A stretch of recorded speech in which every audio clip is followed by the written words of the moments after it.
الله جل جلاله نصرت ایشان کرد همین نصرت الله بود همین قوت ما نبود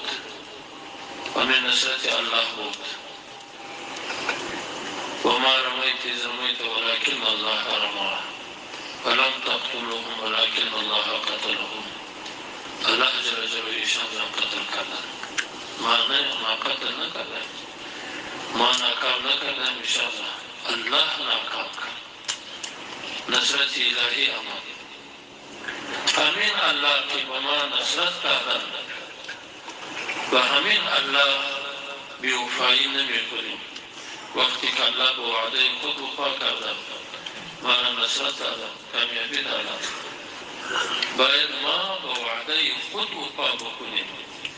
که ما اسلام و شریعت را حکیم کنیم مقصد و هدف جهاد همین بود همین نظام اسلامی که در نتیجه جهاد مجاهدین آمده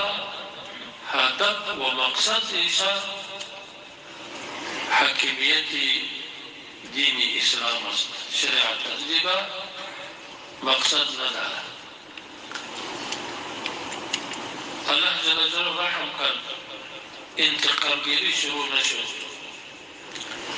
نظام که خراب میشه و دو چیز خراب میشه یکی به انتقام ها وقتی که یک حاکم بر قدرت بیاید از مخالفین خود انتقام میگیرد در نتیجه انتقام گیری جنگ شروع میشه اختلافات میآید همین انتقام بند شد ما از علما استخدام کردیم در همان روزها که اگر ما عفو بکنیم با همین مخالفین ما که در صف اسحاق